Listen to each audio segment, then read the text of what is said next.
From 1966 to Lineker's hat-trick, England's best-ever World Cup performances.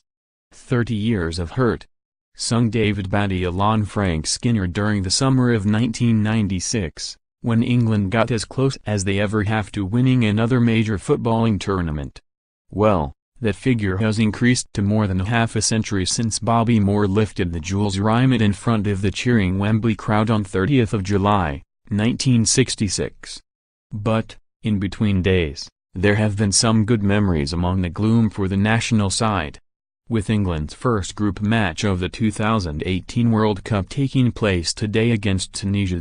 And even though, in all likelihood, there'll be at least 4 more years of hurt to add to the tally. Here's a look back at the team's best performances at the World Cup finals. They think it's all over. And all that. Having defeated a fired-up Argentina in the quarter-finals and Eusebio's Portugal in the semis, England's match at Wembley in the final against West Germany culminated in England's one and only World Cup tournament victory. Geoff Hurst's hat-trick, a towering performance from Bobby Moore in defense, and a true test of grit and determination passed when West Germany scored an equalizer in the last minute of normal time, ensured the nation's most triumphant moment on a football pitch nearly 52 years ago. Obviously, it's England's best-ever performance in the World Cup. And, obviously, we'll gloss over the slight helping hand from the Russian linesman for Hurst's second and England's third. It might seem odd to include a goalless stalemate in the list of best-ever performances, but neither of England's best games on their way to the Final Four that year ended in a win, the other being the semi-final defeat on penalties to West Germany. After the turgid 1-1 draw against Ireland in the first match, Bobby Robson and his squad realized a change of tactics was required against the Dutch. The change was striking. Gone was the flat back four so standard in England's game up to that point that the tactics board might as well have been painted, rather than chalked on. In its place was a beef-tube sweeper system defence, with Stuart Pearce and Paul Parker deployed as wing-backs. This gave England's attacking midfielders more license to roam, with Paul Gascoigne able to dictate play in midfield. The result?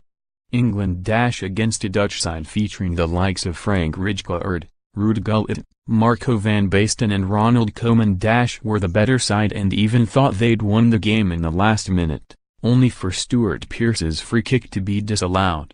The game and switch in strategy gave England a plan B, and the confidence and impetus for the rest of the tournament, getting through to the semi-finals with lucky and narrow victories against Egypt, Belgium and Cameroon.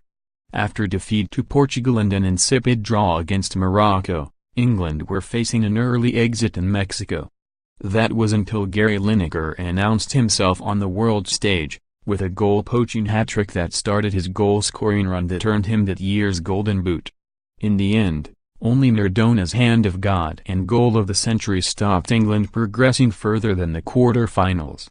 Having been defeated by Argentina in dubious circumstances in 1998, Beckham's school playground reaction to Diego Simeone's pub car park assault that deserved a straight red in itself, England were out for vengeance in this much-anticipated group stage matchup.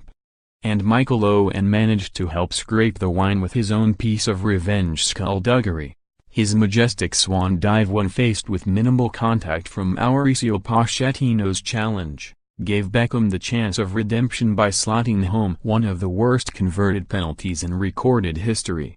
Argentina, despite being many people's favorites to win the whole tournament, slumped out in the group stages, with England going on to the quarterfinals to the eventual winners, Brazil. Featuring one of the quickest goals scored in World Cup history, Brian Robson, after 27 seconds, England's opening game best the eventual semi-finalists in Bilbao. France, featuring the likes of Michel Platini and Jean Tigana in their squad, were a formidable prospect, but further goals from Robson and Paul Mariner stamped out Gerard Soler's equalizer. Despite the promising start, England faltered in a tough second-round group, which ended with them having a goal difference of 0-0, the only time this has happened in any group in World Cup finals history. Since that day, they've only won their opening group game twice, 1998 against Tunisia and 2006's matchup with Paraguay. More, the worst tackles, challenges and fouls in the history of the World Cup. More, the best saves in the history of the World Cup. More, from Cruyff's Netherlands to Zico's Brazil, the greatest sides that never won the World Cup.